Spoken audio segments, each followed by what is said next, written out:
Espreditini para Enfoque Samaná, lo más duro. Enfoque Samaná. Yo ni sabía que eran guardias. Y se llevaron y tenían 2 días andando con ese hombre. Y cuando yo le dije eso, de una vez ella cogió para el pueblo porque ella tenía un tío que se llamaba Andrés. Entonces ella fue y le dijo a Andrés cómo estaba Poliano y cómo estaba. Y cuando eso, Andrés se movió, porque él trabajaba en la cámara, bien dicho, en ese tiempo, él era como un abogado. Él era un hombre conocido en el pueblo, como tú ves, el mismo síndico, él era y él cogió para la fortaleza y fue allá y dio lo que le pasó a un sobrino de él, porque él era tío de mi abuela. Entonces, bueno, y en eso, estaban esperando y cuando a los 2 días que llegaron, se fueron ese día, esa noche esa gente andaron todo por el valle, por los plátanos, por los algarrobos y salieron como por el limón y bajaron por los algarrobos. Pero cuando Poliano llegó ahí, al frente al parque ahí mismo que subían con los presos ahí, cuando él llegó ahí cayó, ya él no podía más. Y ahí tuvieron que agarrarlo. No, lo llevaron para arriba. Así lo subieron ahí. Permiso, usted dice por ahí por el parque. Por eso que esa era la antigua fortaleza. La fortaleza vieja. Esa era la fortaleza. Ajá, sí, esa era. Y cuando llegando ahí arriba, ya estaba todo arreglado con el capitán. Le preguntaron, ¿y por qué ustedes, y este hombre, y ustedes, por qué ustedes están andando con este hombre? Que ustedes ven que este hombre está enfermo. Y se lo entregaron. Pero de ahí mismo él se desmayó ahí arriba y de ahí tuvieron que llevarlo para el hospital e internarlo y ponerle suero, si no, se había muerto. Y en ese tiempo la gente lo era con soga, que lo amarraban. Sí, lo amarraban con soga, o si no, ellos cogían, porque antes cogían con tu misma correa. Si tú eras como, te veían como que tú eras medio brigán, te agarraban, te quitaban todos los botones, los pantalones. Tú tenías que andar con tu pantalón agarrado. Te rompían todos los botones, los pantalones. Y tú no podías correr porque tú no puedes correr con... Si tú corres se te caen los pantalones, entonces tienes que... Y lo amarraban y tú veías que venían con ese cordón de hombre amarrado. Lo amarraban uno con el otro. Y si tú te miraban como que tú eras un poco vivo, te quitaban la correa y te amarraban ahí de la cintura, te amarraban del pantalón, te amarraban ahí. No importa que le hacían un hoyo ahí, te amarraban ahí. Y tú con un brazo, tú no puedes casi defenderte. Déjeme hacerle una pregunta. Hábleme un poquito de los FIP. De Tom, de William, de Pepe, porque antes los FI eran la gente reconocida de allá de Samaná, pero esa gente desaparecieron. Esa gente en ese tiempo, eso eran los mandamás de Samaná, los FI. Cuando se mencionaba un FI, era igual como si tú mencionabas un presidente en Santo Domingo. Toda la gente mundialmente, a donde esa gente que ellos venían. Si venían a Santo Domingo, venían a la capital, pero recalaban en Samaná. Y ahí preguntaban de qué era una familia FIP. Y cuando tú mencionabas un FIP, era igual como si tú estás mencionando un rey. Pero llegó el tiempo que ellos, con la popularidad que tenían, ellos no le dieron crédito a eso. Ellos no le dieron importancia no le dieron importancia al crédito que la gente le dieron. Bien dicho, que casi el mundo le dio. Usted mencionó algo como que cuando ellos te lo hicieron ahí arriba, el Cayacó, yo creo que fue. Sí. Que querían dárselo a uno de ellos, para que lo manejaran. Sí, el tío tuyo y el tío mío, a Pepe, Balaguer le quería entregar ese hotel a Pepe y él no lo cogió. ¿Eso no fue en el tiempo que Pepe venía para Estados Unidos? No, Pepe ya él vivía aquí en los Estados Unidos. Y ¿Y cuando, cómo papi, los Phipps, vamos a decir, crearon ese nombre o esa reputación entre la gente? porque ellos eran ingleses.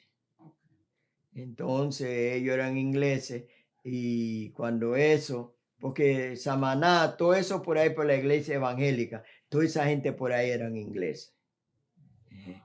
Ustedes conocen a Cervantes. Sí. Cervantes, la mamá de Cervantes, eran todas de esa misma familia. Cervantes hablaba un buen inglés también, Cervantes. Y eran, porque la gente que viajaban, más viajaban a Samaná, a la iglesia evangélica. Y los Phipps eran los representantes de Samaná por la iglesia. Ellos que acomodaban la gente, cualquier gente que iban esa gente, y donde quiera que había que llevar a esa persona, donde quiera que había que poner esa gente a dormir. Era gente de reputación. Ellos eran la gente de reputación. Sí, yo me acuerdo. Y llegó el tiempo que los hijos de ellos no ajustaron los hijos al crédito que ellos tenían con la gente. Entonces, al no explicarle a los hijos, nosotros no vamos, ustedes se van a quedar, ustedes mira la vida que nosotros llevamos, mira a ver, pero todos los hijos de entonces fueron para la capital a estudiar porque Tom era el más conocido en Samaná. Se fueron a la capital a estudiar y por ahí mismo se quedaron.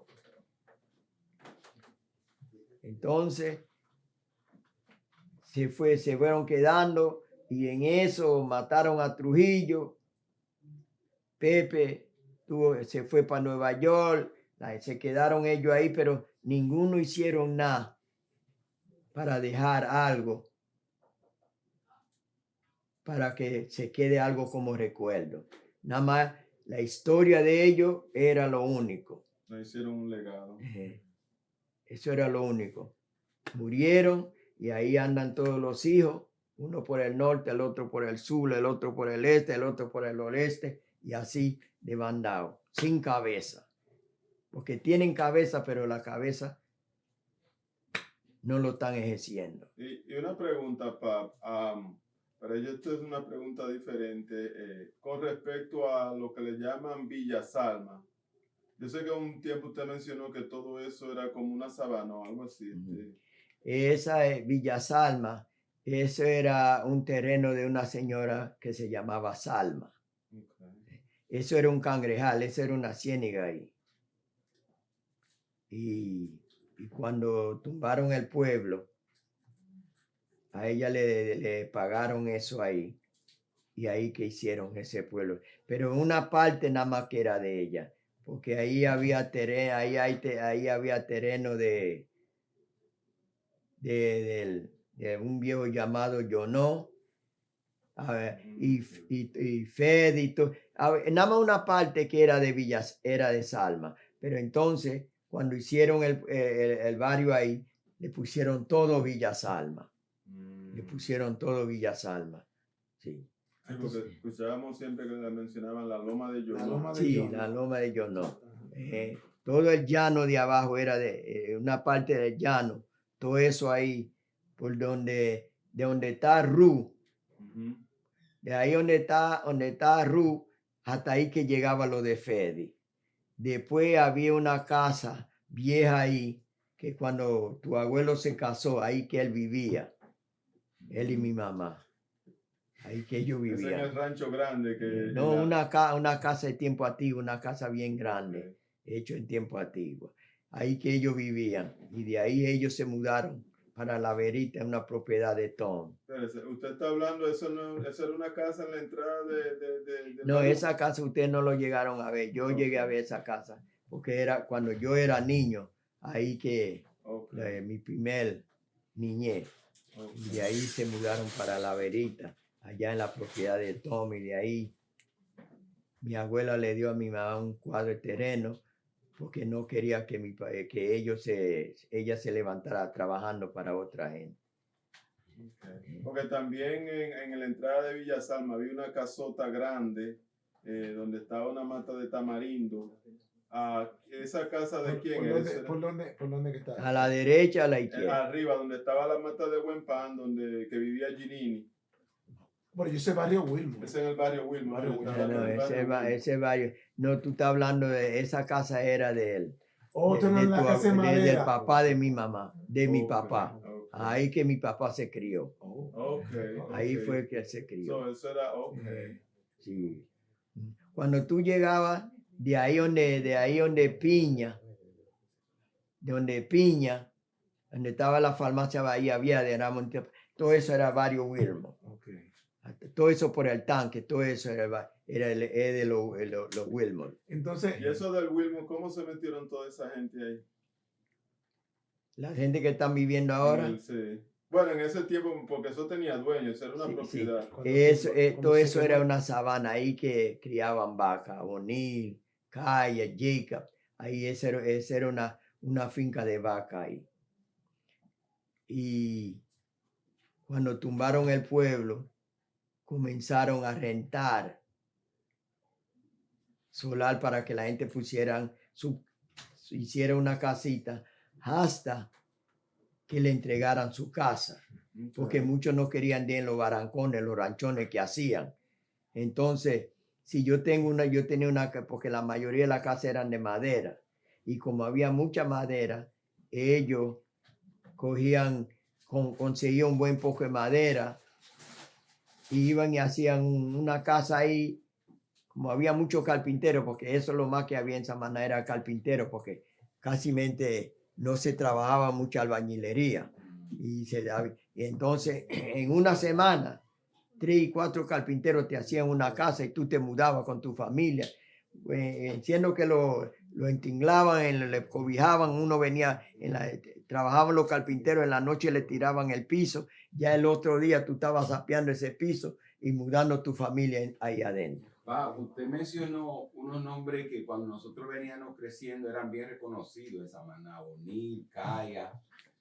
¿Quién eran esa gente realmente? especialmente Calla, porque nosotros... Calla fue un personaje de Samaná que, bueno, él siempre andaba con su, yo me recuerdo con que su andaba corbata y su traje. Sí, así mismo Él hasta la mata naranja, él se subía con su corbata y su traje. ¿Quién era Calla especialmente? Calla era hermano de Jacob, hermano de O'Neill, y era tío de, porque O'Neill y Jacob y Calla, esos eran hermanos, y habían más hermanas. Ahora, Ishman y Ben, Calla y ellos vienen siendo tío de ellos. Eran Calla tíos. era tío de okay. De ellos. De Ben y Ishman. Y mucha gente por ahí. Porque la misma hermana de Calla, que nosotros le compramos el solar donde está la casa de tu abuela. Ok, porque yo me recuerdo que, porque Calla casi yo siempre lo veía, pero nunca yo lo veía hablando. Sí, Él era hablaba poco. mucho español. Él hablaba como... Él no hablaba mucho español. Y Calla casi no hablaba español, Calla solamente hablaba inglés. Okay. Ahora yo no te puedo decir si Calla nació en Samaná o nació en una isla de esa. Okay. Sí, porque Eso el yo estilo de tendrá que ropa, el estilo de vestir. A eso yo tendrá que averiguarlo. Pero no, yo creo que Calla nació en Samaná, porque los papás de Calla eran descendientes. Pero Calla, eso eran de los primeros gente viejos que llegaron a Samaná. Okay. Ese era el tiempo de los esclavos. Toda la gente que trabajaba en la embajada, allá ellos tenían gente que trabajaban. Y cuando ellos le tocaban, ya cumplían su tiempo, ellos traían sus trabajadores con ellos. Si eran trabajadores serios, gente que ellos podían tenerle confianza y ellos tenían hijos, entonces ellos traen a esa persona para acá para estar con sus hijos. O si no, ellos te dicen a ti, yo me voy ya mi tiempo cumplió, yo me voy. Entonces, te hacía una pregunta, si tú ya querías viajar a los Estados Unidos, y si tú le decías que sí, ellos te ayudaban. Venían, te agarraban los papeles y lo mandaban a la embajada y de una vez, a los 2 o 3 días, cuando 3 meses tú estabas aquí ya en los Estados Unidos.